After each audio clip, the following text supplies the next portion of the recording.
program is brought to you by Newsworks in cooperation with the City of Eau Claire. This program is simulcast on WRFP-LP 101.9 FM. Let's go ahead and get started.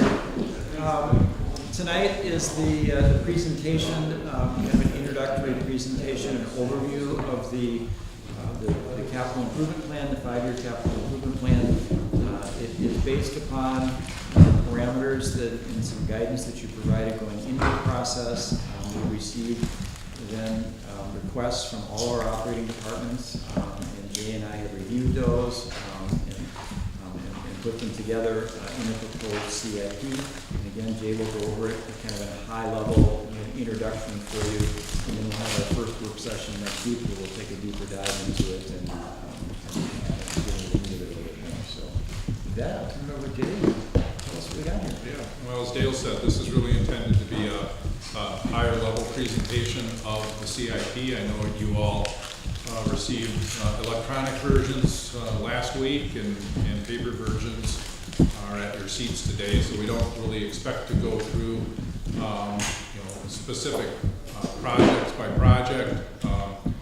Really we'll delve into that more at the next work session, when we'll really go through each fund and talk about any projects within those funds that council members have questions on. But this is really intended to give you a kind of an overall big picture of the CIP and highlight some projects, and then what the impact, the budgetary impact of this proposal would be. So jumping right in, I'm going to be talking both about all years of the CIP, or all 5 years of the CIP, and then I'm also at times going to focus in on 2019, because when the council actually appropriates funds, you're only going to be appropriating funds for 2019. The out years 2020 through 2023 are really being provided for your information, and that's our best guess right now of projects that we see on the horizon. But those will be revised annually as we go through the CIP process.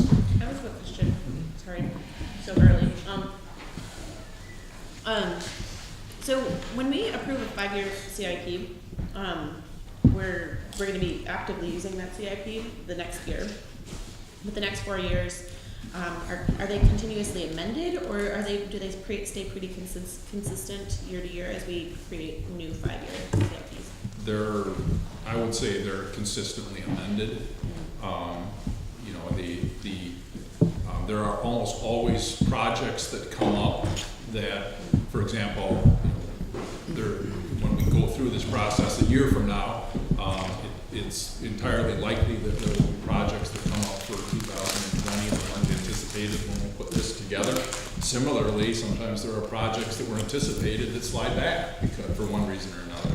The Transit Transfer Center is an example of that, where it was, we had expected that it was going to occur in 1 year, and it's actually slid back because of the timing of federal grants and other things. Or it could be pulled forward because you think that you need 3 or 4 years to replace something, but it starts failing sooner than you think, and so that next year then we'll pull it forward a year. So the projects can go forward or back. Those last 4 years, as Jay said, are planning documents. A plan for you, a plan for us, a plan for the departments, and to help us see and get an idea of not only what the projects are, but the scope of them financially. But each year, we adjust. The old year drops off. We have a new one out at the 5, and the most current one, which is the one we approved, gets the most attention. But the other 4 also are being shifted around depending on the needs that we see in the community. And when we start the process next year, we'll distribute the 2020 projects that the departments have submitted that are in here. It kind of forms the starting point, but like I said, there will be additional requests, and we'll also ask departments to make sure those projects are in the correct year, and also make sure that the dollar amounts are correct, because sometimes project estimates and budgets and things change as well. So it's really reviewed on an annual basis to keep it current. So if we look at again, looking at all 5 years of this CIP and just putting some of the expenditures into broad categories. We can see that most of the expenditures within the 5-year CIP are focused on transportation or transportation type improvements. These include streets, these include bike trails, but transportation related improvements comprise the largest share of the CIP. Maintenance and repair of items is the next largest category, and again, so that is what I would expect to see. We need to take care of our infrastructure, we need to take care of our assets, and that's another big chunk of the CIP. Construction generally is the next largest category. We've got utilities and vehicles and equipment. We're constantly replacing major pieces of equipment within our fleet to continue to provide the services that we do. We're also replacing a portion of our fire department apparatus as well as our police vehicles within that category of expenditures. What is that map here? Is this the one or? No, it's this one is not not in the CIP itself. And then the next largest category, and in particular relevant in this CIP, are buildings, fixtures, and furnishings, and that includes both the additional funds for the remodeling of City Hall, of this building, as well as funding for remodeling / addition to the library, which fall into that category. So from a 10,000 foot level, this kind of gives you a snapshot of what the categories of projects included in this CIP. We look just at 2019, so really just next year. Again, transportation is the largest category, but buildings, fixtures, and furnishings is the second largest category. And again, we've got additional funding for the City Hall renovation included for 2019 in the CIP, as well as some funding for maintenance and repairs at the library. Then we've got maintenance and repair items and development and redevelopment. Included within that development redevelopment category is funding for the Downtown Transit Transfer Center is included with that, in addition to property acquisitions within the cannery area. I'll go more into some highlights and some specific projects later. But again, most of the focus, and you're going to see it throughout the presentation, most of the focus in the CIP is on our infrastructure and maintaining the infrastructure that we have within this community, updating our buildings to continue so that those continue to be functional for us and in good repair.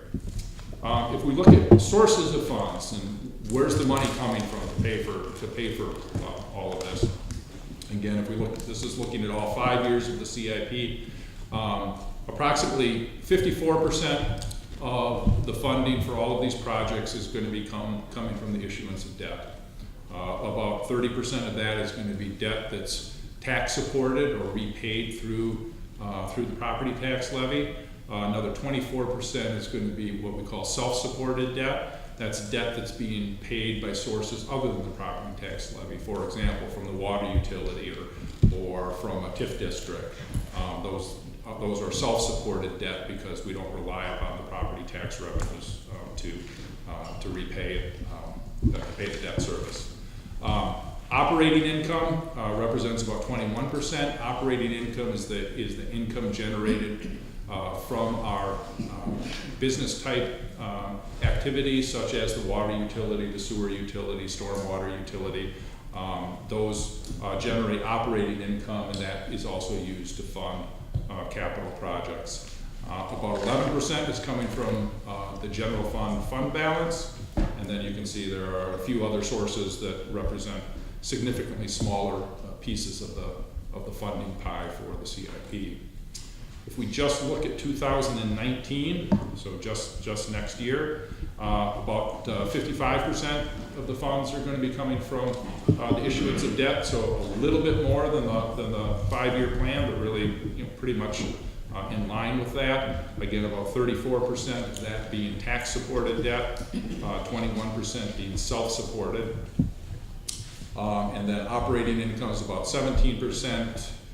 We've got a fair amount of intergovernmental aids because we've got funds coming from the federal government for the Transit Transfer Center included within that category for 2019. And then also about 12% being funded through the use of fund balance. One of the things that we talked about at previous work sessions is the differentiation between kind of new things that we're building versus maintaining or replacing our existing infrastructure and assets. If we look at all 5 years of this CIP, about 76%, almost 77% of the projects are maintenance and replacement type projects. About 23% being new shiny things. If we look at 2019, it's pretty consistent with those numbers. About 77% being maintenance and replacement, and about 21% being new. The both categories actually. The only project that I put within that is the library project because we're both maintaining what we have as well as potentially building new onto it. That's why it fell into the both category. If we look at the project costs, so the previous ones were the number of projects, but if we look at the project costs, about 75% of the dollars in the 5-year CIP are going to maintain, replace our existing assets. About 12% are going to new assets. And again, because the library is such a significant project, it represents about 13% of the funds within the CIP. And if we look at just 2019, the maintenance and replace represents about 74%. The new projects represent about 8%, and that category of both is up at 17%. So again, a lot of the funds, both in terms of the number of projects as well as the dollar amounts of those projects, are being directed to maintain and replace what we have, which, in my opinion, is a good thing to be doing. In terms of our strategic goals and objectives and how this CIP addresses those, one of the things we talked about at one of the work sessions was how we use those strategic goals and objectives, and certainly those give staff guidance in preparing the CIP requests. It provides Dale and I in particular a lens, if you will, to look through and choosing between projects for competing limited resources. Certainly projects that tick off more of those goals and objectives are received and viewed more favorably than projects that may not meet any of those goals and objectives. So that provides us a way, not necessarily a scoring mechanism, but a way to choose between competing projects.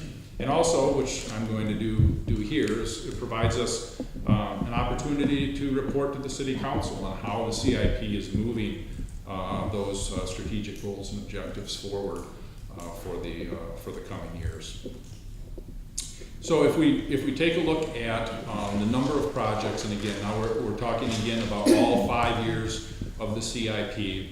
The red box here represents the goal of safe and functional infrastructure that is environmentally sensitive and sustainable. So about 95% of the projects address that goal in one way or another.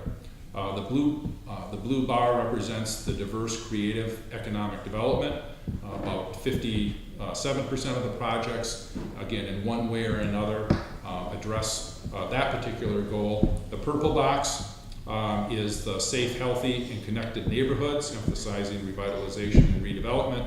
at about 40%, and then the engaging opportunities is the orange box, representing about 30%. So you can kind of see the distribution of projects across the strategic objectives that the council previously adopted.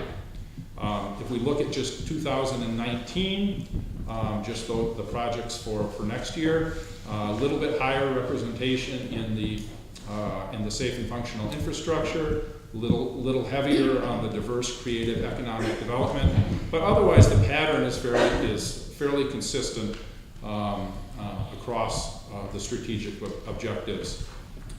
If we look at the dollar amounts this time, or the percent of investment, because again, you might have a lot of projects within certain categories, but it could be small dollar amounts, whereas if we want to just kind of look at where the dollars are going, again, very heavy investment, about 99% of the dollars in the CIP in one way or another furthered the goal of safe and functional infrastructure. But you can see that the goal of the diverse creative economic development increases to about 81% of the dollars in the infrastructure. So in terms of the number of projects, it may have been down in the 60-some-odd%, but in terms of the dollar value of those projects, it's really up closer to 81%. Same thing with safe, healthy, and connected neighborhoods. The dollar amount represents about 57%, but I believe that when we were looking at the number of projects, it was down in that 20-some-odd% range. So the dollars, again, are fairly significantly clustering around those three priorities, with the engaging opportunities for fun, a city that's livable and lovable, kind of following forth within those prioritization. Were these from our strategic plan in 2015? No, the one that was just Oh, done. just did, yes. Yep. If we look at just, oh, go ahead. Good question about that too is so the projects, every single one in this document has been rated in this system of strategic objectives. Is there a way to see exactly which ones they fall into, like maybe in the document itself? Or? I've certainly got that of how I went through and I guess categorized the projects. I've certainly got that level of detail. It's not something that we would normally put in the document, but I certainly have that. Yeah, I'd love to see that actually, detail. because I think it would give me a sense of how we interpret these objectives into the project. Well, and they are interpreted broadly, and I'll go through each objective and give some example projects in a little bit, and I'll kind of describe how that broad interpretation is working, because some of them you may initially look at and say, well, how does that fit into that category? But it is a broader interpretation. Are these mapped out too across the city? Like what location they're happening? No, they haven't been. For example, our citywide streets program is just a single program. Yeah. Certainly, Dave Strobel Solberg, I did it, has the detail behind that. He does not have the detail. And we could. We have it geographically. You do have it geographically? No, we don't. I was interested in that. You read my mind. I figured from the Yeah. outside. Well, Yeah, I'm curious. And I guess historically, that hasn't been something that city councils have focused on, is the geography. I guess they've tried to take into consideration what in their opinions was in the best interest of the community as a whole. But that's certainly something that we could do if that's something that's of interest, but it isn't something that we've historically taken a look at. Just because that's what I've heard from those people that vote me in, and they on the north side, so that's one of their concerns is where the money's being spent. So. Yeah, and certainly, like I said, Dave's got a full program going out at least 5 years on where, which streets are being done in each year. And those maps are available on our website. They'll show the 5-year plan and show where they are throughout the city. And,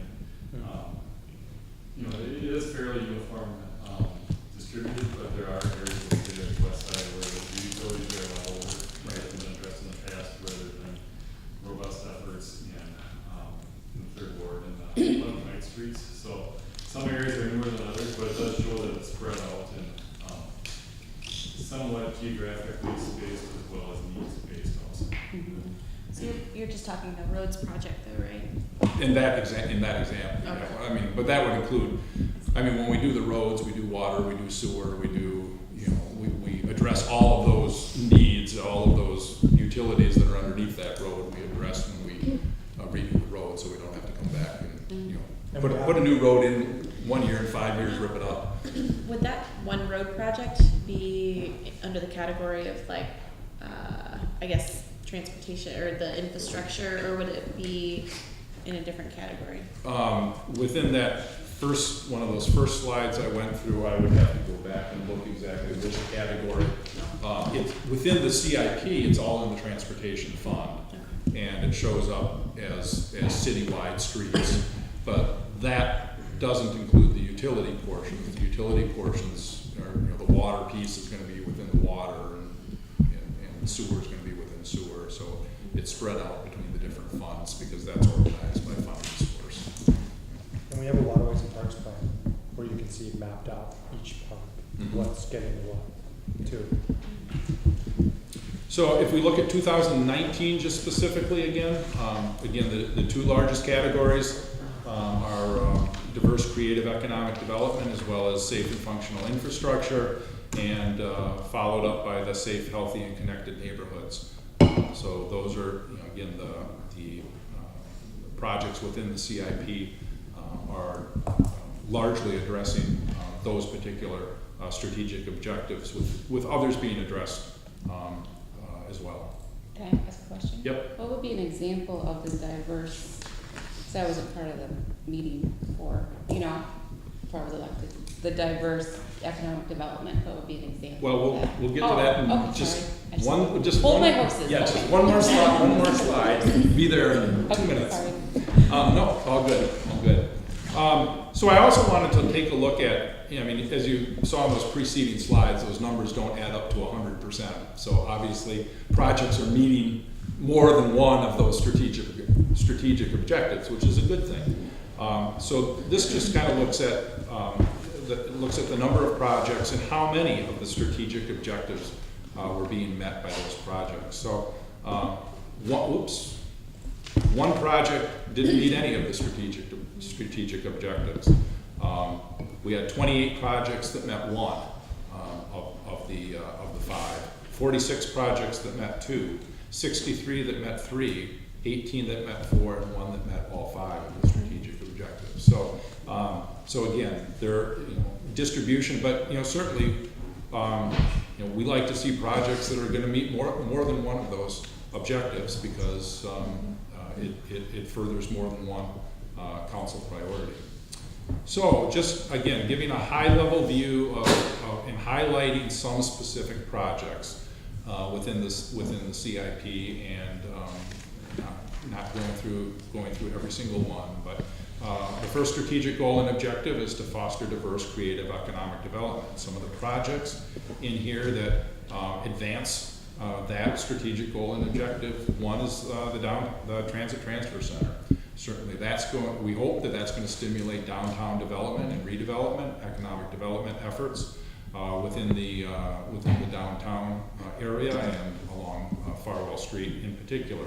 The Chippewa River crossing within the water utility.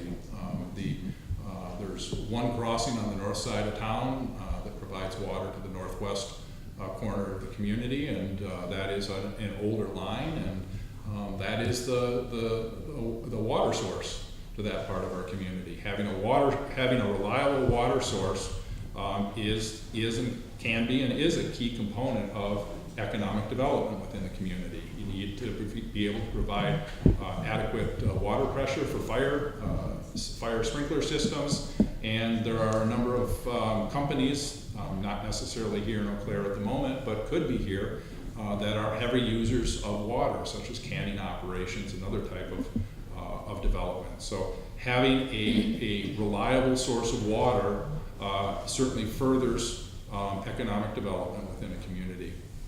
Transit bus replacements.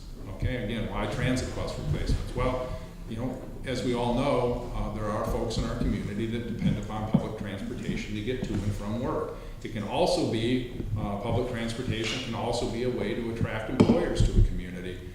Community I previously worked for provided transit service to a manufacturer in another community under contract, because that the employment base for that manufacturer was coming from the community that I worked for, and in order to get those employees to and from their manufacturing plant, they needed public transportation to be able to do that. So having a public transportation program and a reliable program can be an important component of economic development.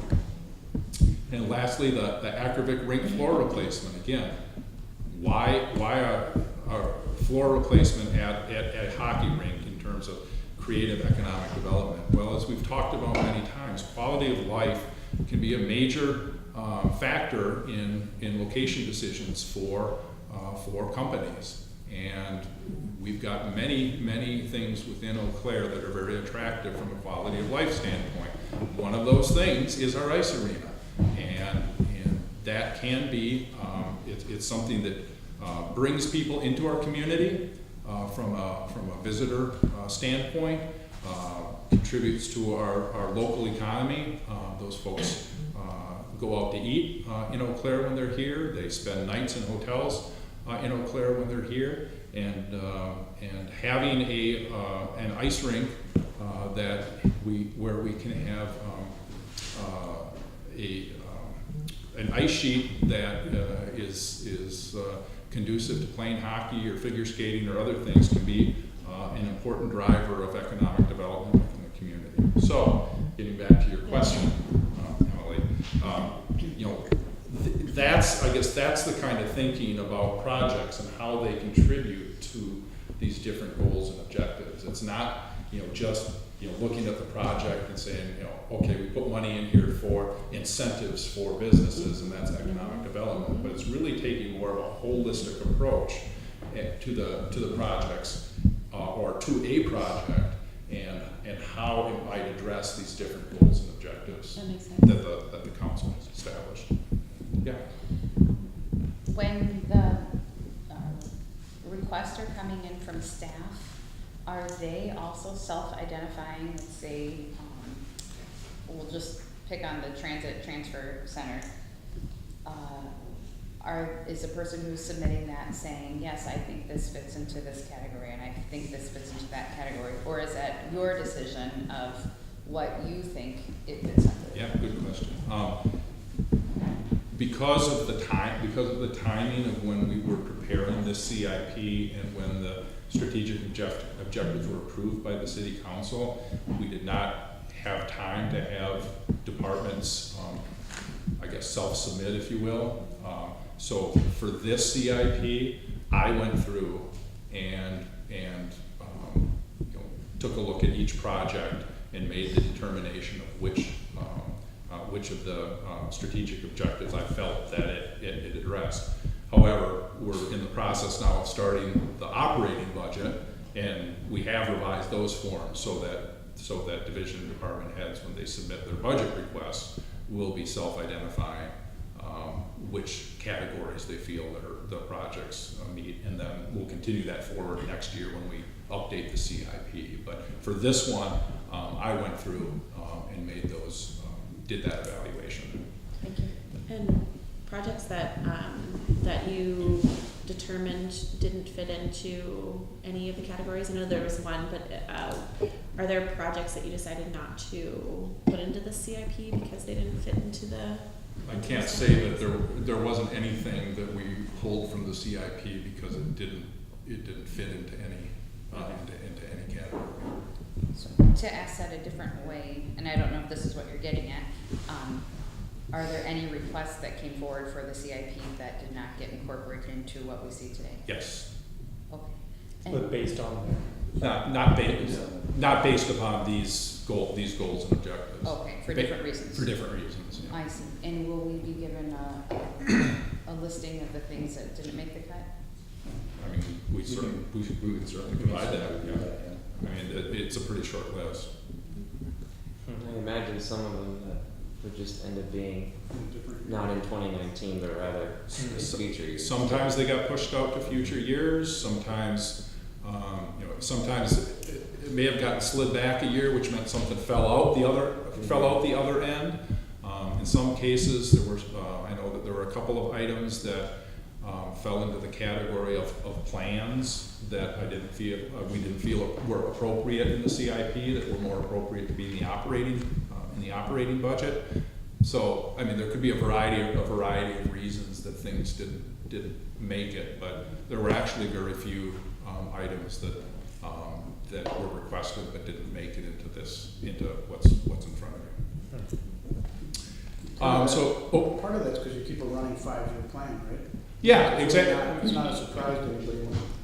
The other thing, I guess, that we're dealing with is our department directors are very responsible in what they ask for, and what they ask for is what they need, and very practical in real ways. And so, having worked with them long enough, and the skill and experience that they bring to the table, there's really not that many times that something is going to be brought forward that Jay and I are going to look at that and go, no, that's we can't afford that, can't do it. And some of it's even self-regulating. I mean, they understand things are tight too, so they're self-regulating, in terms of even what they're bringing forward. So, unlike what you might see at levels of government higher than this local level, where things just get piled on and then there's this big list. I mean, that alignment between what we're able to do and what we're asked for is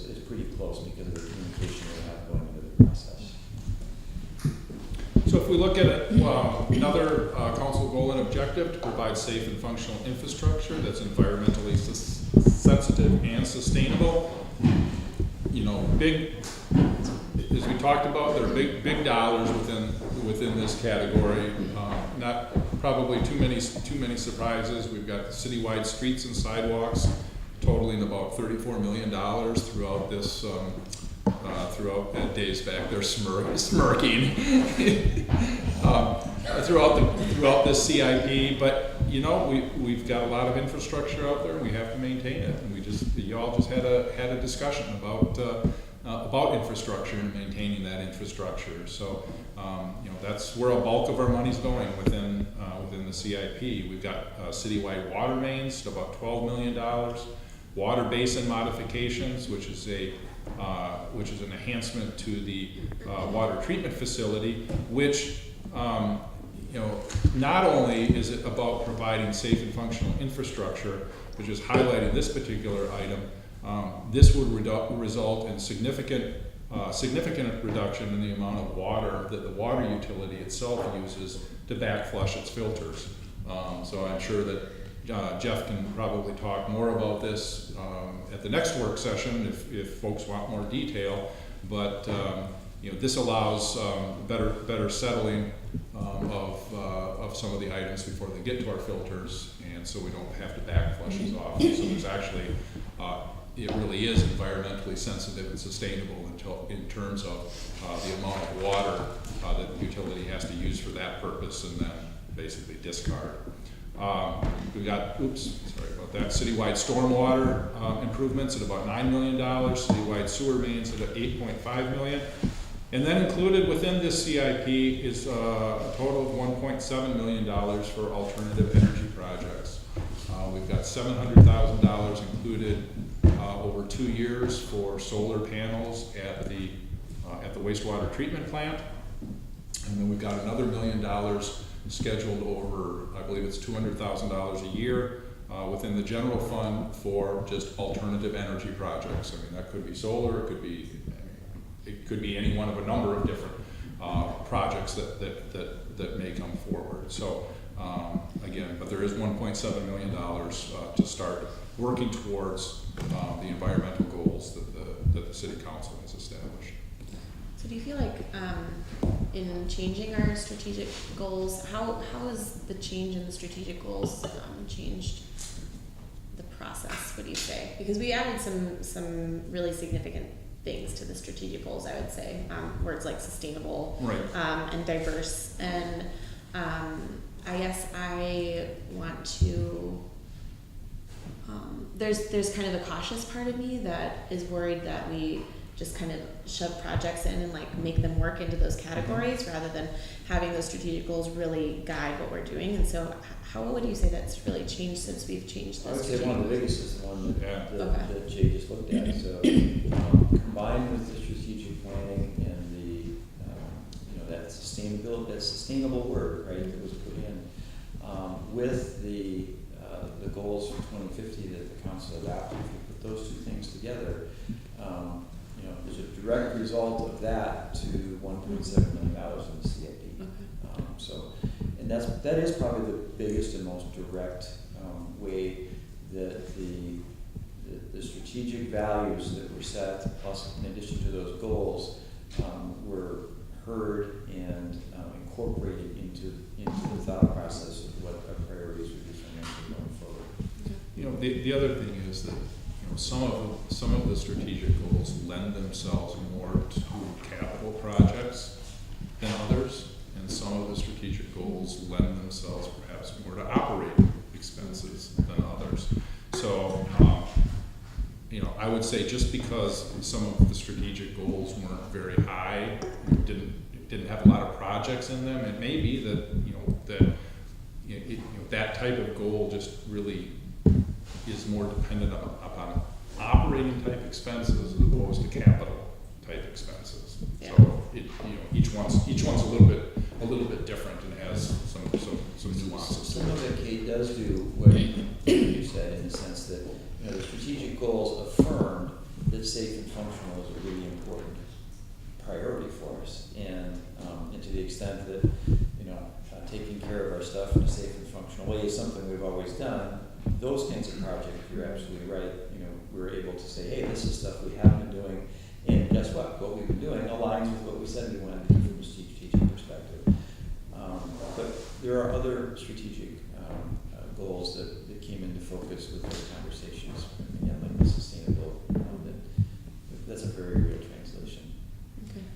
But I think following up on Kate's question is, do you think there's much difference between if we were to have those strategic goals and not, and how it impacts? I mean, you put out an example, but overall, would this be 98% the exact same budget without those strategic goals identified?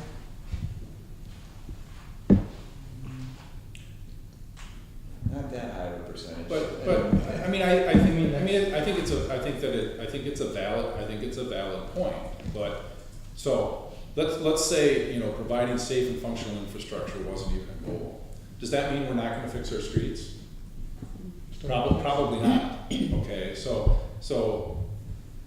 in a CIP, any CIP I've ever seen, I mean, the infrastructure component of that CIP is going to be extremely large, because communities have a lot of roads and a lot of bridges and a lot of underground utilities that need to be taken care of. So, and I think that Eau Claire went through a period of time where the investment in streets wasn't as high as it should have been, and the community or the city council decided we need to change this because our roads are starting to fall apart. And so you can either choose to keep up with that, or you can choose to direct those resources to something else and ignore it. But it's going to come, in 5 to 10 years, it's going to come back and bite them. I think where it comes into play is the department directors are also part of that conversation. And we've had internal conversations about it. So when you start talking about things like if you go back a couple of years ago, there was not the emphasis on neighborhoods and neighborhood connectedness that we have now. There's a lot more conversation right now. And so to the extent that you have department directors that are thinking more along the lines of neighborhood connectedness being important, what should those projects be, you are seeing some of those things, that are coming through here, that are guided by those strategic priorities, and the conversations around them that we didn't have a couple of years ago. And sometimes it takes time. It takes time. I'm just thinking about the conversations we've been having internally about affordable housing, and work that Scott's doing on affordable housing. But it takes time. That plan doesn't just develop overnight and come forward as a CIP request. It takes time. Well, that's actually a really good example in the concrete aspect of that, just directly here. It was a year ago, the TID for Water Street, included $200,000 for housing, rehabilitation program. We have never put money towards housing rehabilitation. $2 million. $2 million plus 200 a year. Yeah. Is it only for that? For Can we go to playgrounds in the neighborhood? it was for housing, just for housing piece. But that was a direct result from the conversations and hearing the priorities and the strategic, conversations that are taking place.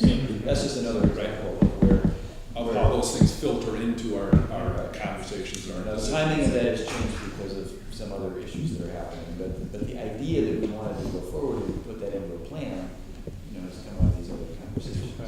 Yes, Dave. Maybe Catherine, Michael, and Andrew can confirm this or not, but this is about my sixth CIP, and I'm sure in the beginning we did not put anything into categories of strategic goals and objectives. It's a new process that we're doing, and I think it might have been done last year, but this might be the first year that we've actually started trying to do this. So, but in the past, I don't think I remember ever having these conversations. So I think it's all sort of fairly new and different. So as we're trying to figure out that process, which I really like the idea of doing that, and like showing how our strategic goals are expressing themselves in the real like roads projects that we're doing and other types of projects. And I also recognize that I think that speaking for myself, I don't feel like I have as good of a full picture view as you all do, because we don't know the budget as intimately. And I also recognize that we don't have as much money to do all the things that we want to do. As we are doing this, I just want to be really careful not to like squeeze a square peg into a round hole and make the projects that we just want to be doing anyway work for these strategic goals. I think it should be happening the other way, where those strategic goals are guiding it.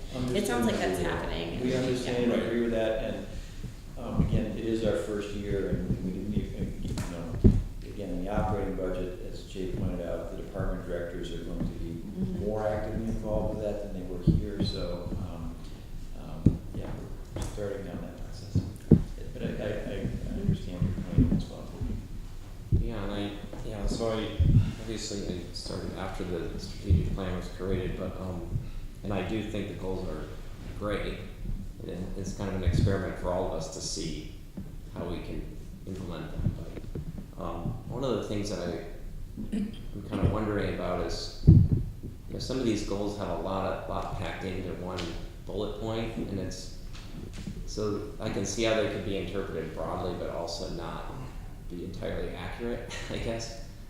So for this one, for example, it's about infrastructure ultimately at its core, but it's packing in a lot of goals within a goal. Like obviously we want to do infrastructure. Do we want to? Is every single one of these projects safe and environmentally sensitive at the same time? So I would argue maybe resurfacing a parking lot is maybe not environmentally sensitive, for example. But in replacing a bus is a good idea and something that is an environmentally friendly thing to do. But how exactly do we do that? Do we buy a hybrid bus or an electric bus or a diesel bus? So there's kind of these questions within that infrastructure piece, or within, these decisions that, well, one of the reasons why I was interested in seeing exactly how each project was rated is because just because something is infrastructure doesn't mean it is inherently environmentally friendly, for example, so. Well, it's hard and, and I guess I'm going to give another example, and I don't even know that there's anything in here like this, but so I mean the way that I kind of read this goal is we want to provide safe and functional infrastructure that is environmentally sensitive and sustainable. So go back to your parking lot example. Okay, we need to have parking lots. Okay, I think that many of you would agree that we need to have places for people to park. Maybe you wouldn't, but if you since he doesn't drive a car, if you accept that we need parking, if you accept the premise that we need parking lots, you can do parking lots in an you can do them in a less environmentally sensitive manner, and you can do them in a more environmentally sensitive manner. You can have a rain garden in your parking lot that serves to filter the runoff from that parking lot, as opposed to discharging it directly into the storm sewer system. You could take a look at permeable pavement within the parking lot, or something along those lines. So, to me, that's where you want that safe and functional infrastructure to be done in an environmentally sensitive and sustainable manner. So I don't. That's, again, it's just kind of maybe a different way of looking at it, but I know those are considerations that Dave is making when he's doing those designs. Is okay, how can we do this in a manner that is environmentally sustainable? So when you think of this from a policy perspective, you're absolutely right. It drives decision points that go way down deep, into the organization. And in Jay's example of a parking lot, it is a really good example in that you can, I guess some could say whether the parking lot itself is, but to the extent there's an agreement we're going to replace the parking lot, that environmental sensitive and sustainability drives a lot of what we do in terms of thinking about how, it's very clear to us as senior staff that that's a priority for the council, and it's a strategic priority, that what we're building is not only safe and functional, but it's environmentally sensitive. There's a lot of conversation around that. And so yeah, and I think that's great, and that's why I brought up the bus example, where we have decision points within the fact that we're buying a bus, and so how is that reflected in the budget, and how much money we're setting aside for it? Because if we're assuming that replacing the Schlegelmilk McDaniel lot for $300 and something thousand is going to be able to get us exactly what we have now, what is it going to cost if we did rain gardens or other? Well, and again, Dave, before we, likely, I don't recall if you do it for parking lots or not, Dave, but he'll bring the engineers' reports to the city council talking about the designs before they go out to bid. So that's an opportunity then for the city council to have input into what those designs are.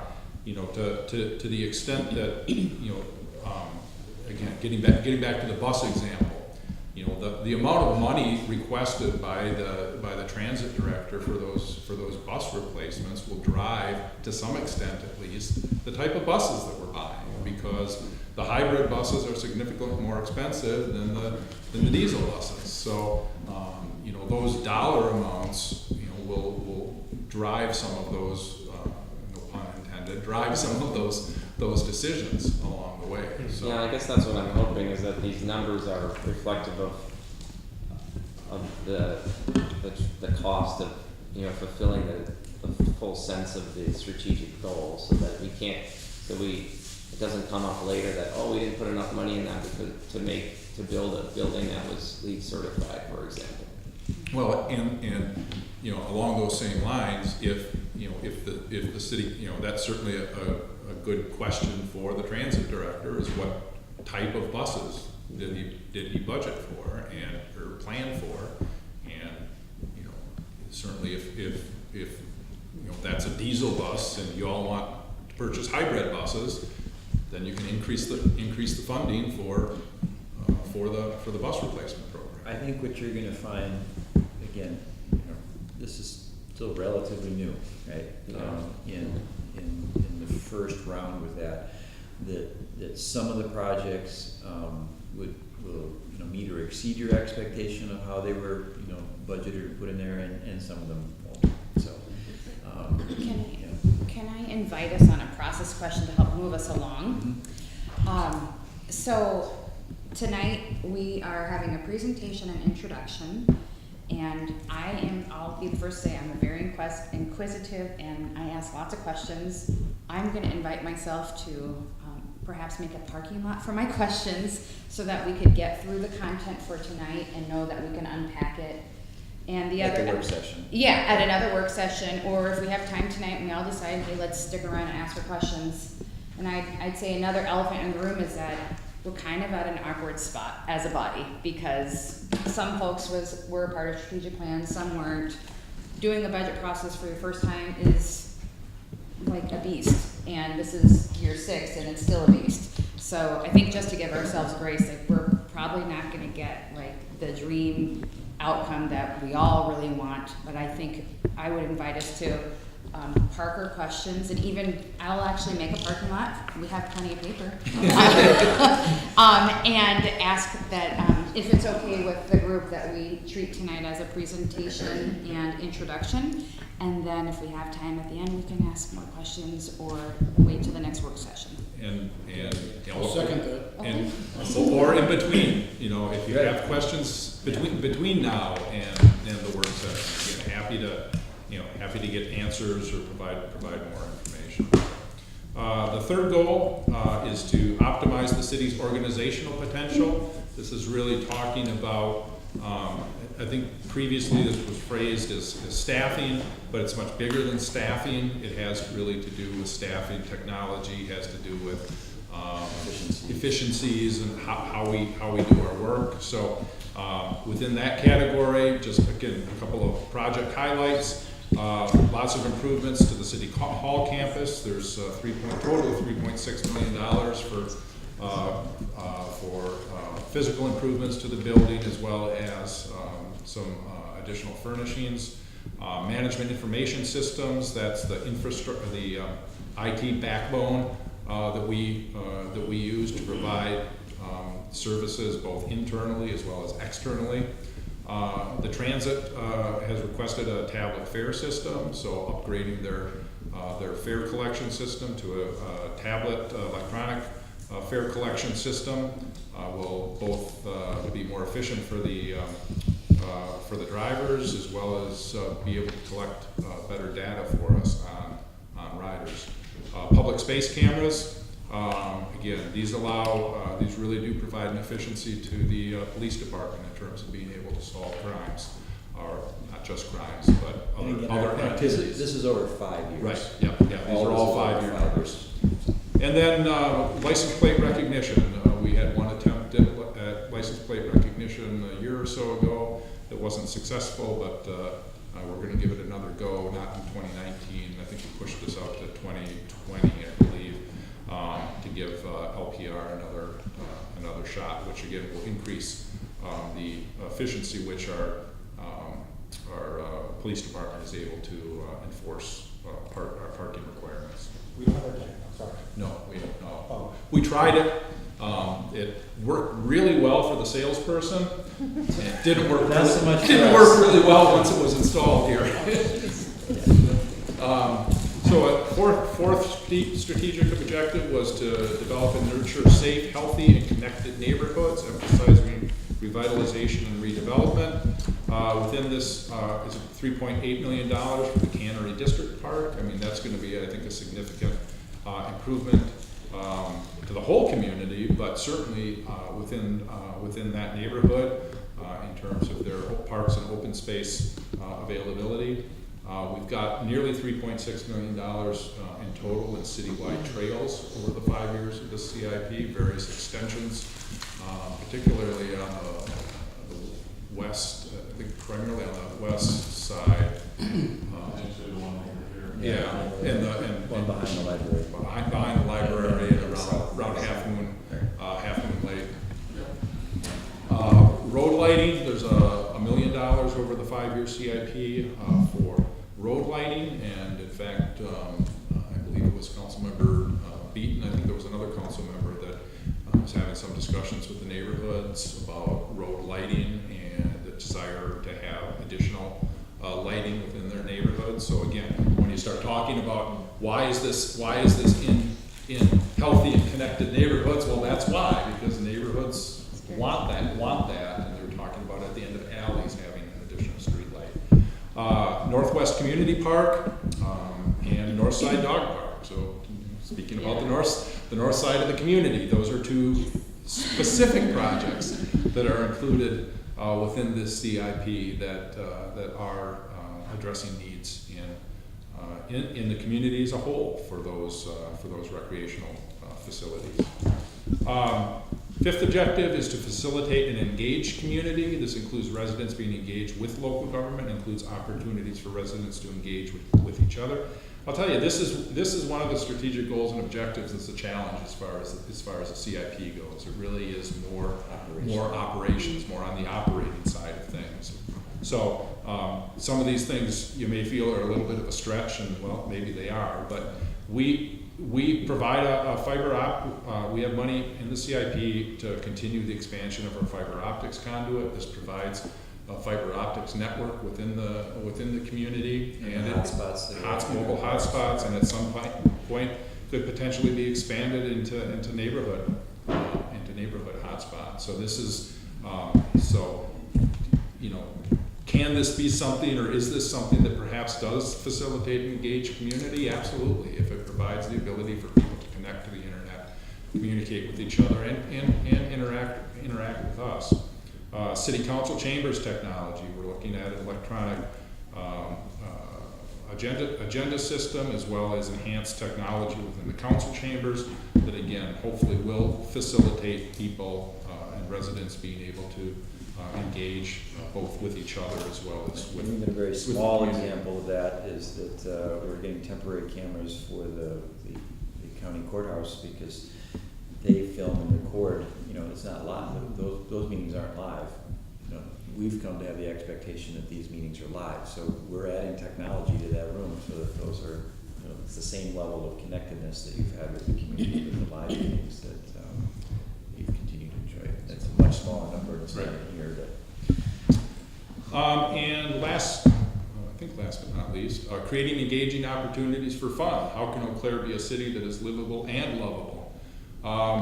We got over $500,000 over the 5 years of the CIP for Half Moon Lake water quality. Well, again, Half Moon, some of you probably remember what Half Moon Lake was like a few years ago. I mean, it was pea soup.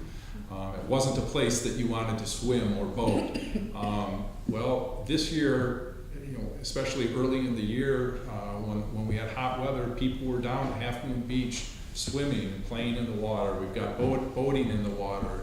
It's becoming an active and vibrant part of our community, part of making Eau Claire a city that is livable and lovable. So while you may not think of water quality as something that's that is promoting that particular goal or objective, I think that it really is. I mean, things like the Dragon Boat Race on Half Moon Lake, would that be there if it was pea soup? I'm not sure that it would be. Carson Park baseball, we've got another $500,000 in here for the baseball project. Water slide replacement at Fairfax Pool. Owen Park restroom and pavilion, certainly a project that is important for that particular neighborhood, as well as Southwest Dog Park and boat launch at $133,000. Again, many other projects. These are all I did was kind of go through and pick out a few to highlight for this for this particular meeting. Sorry, that wasn't the last one. Nurturing community-wide opportunities for personal learning, growth, and development. We've got, within this CIP, we've got $19 million in library improvements. $10.5 million of that is the general fund piece, and $8.5 million is private fundraising. So We significant. will be talking in more depth about that. Yep. What's that? No, we don't count I any thought they money. contributed to the libraries, no? They pay a portion. It's a part of a system. Right on the operating side. They don't make capital contributions, but they make operating. So in total, for 2019, this project uses about $5.3 million in fund balance. We will, as we talked about last time, we will still be in compliance with our fund balance policies. In fact, projected to continue to be exceeding those objectives. In 2019, the CIP requires about $16 million in new borrowing, and in 2020, about $17 million in new borrowing. It increased, and this is now including the library project as well. Okay, so we had those questions last time about what is it with the library. The library is now in these numbers, and both of those numbers. It increases debt service by about $983,000 in 2020, and an additional $1.2 million in 2021. It'll cost the owner of a $150,000 house about $33,000 per year beginning in 2020, and an additional $37 per year beginning in 2021. So in 2021, you need to add those two numbers together. So the taxes for debt service alone, not operations or anything else, will be about $70 per year higher in 2021 than they were in 2018. At the work session, we'll talk about how the library is impacting that. So I just want to make sure that everyone is clear about those numbers. So in terms of the process, I think Dale handed out a sheet to you all earlier, but just want to emphasize that after the City Council completes their review of this CIP, it does get reviewed by the Plan Commission, it gets reviewed by Waterways and Parks, it gets reviewed by the Transit Commission. Each of those entities does make a recommendation concerning the CIP. It does come before the City Council for public discussion on October 8th, that's planned, and then we'll ask the City Council to take action and hopefully approve the CIP at your meeting on October 9th. So, almost an hour. Thank you, Catherine. So with that, you all have your documents now, and if you have questions between now and the work session, be happy to answer those. When we get to the work session, we'll start right at the beginning of the book and go through really fund by fund Taking a deeper dive, hit the highlights, but if there are questions on specific projects within the particular funds, that's certainly the appropriate time to ask those questions. Department directors will be available if necessary to do that, and we'll take as long as that next work session as you all have an appetite for, and then if we need to come back for a second one, be happy to do that. Planning an hour or 2 hours next week? Probably an hour and a half. Yeah, hour and a half to 2 hours, I would say. It looks like we're really close to finishing it up, and it takes an extra 15 or 20 minutes to do that. Yeah, we all know you reach a certain point and you just lose your attention. Yep. Thank you.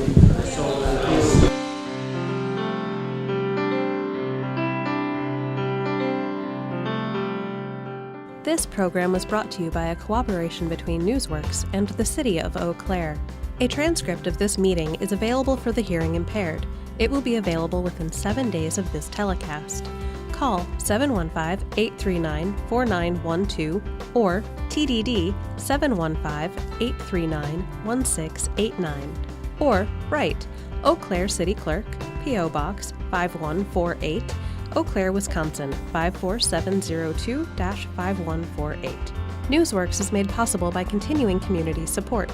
If you would like to volunteer or make a donation, please contact us via phone at 715-839-5067 or online at valleymediaworks.org.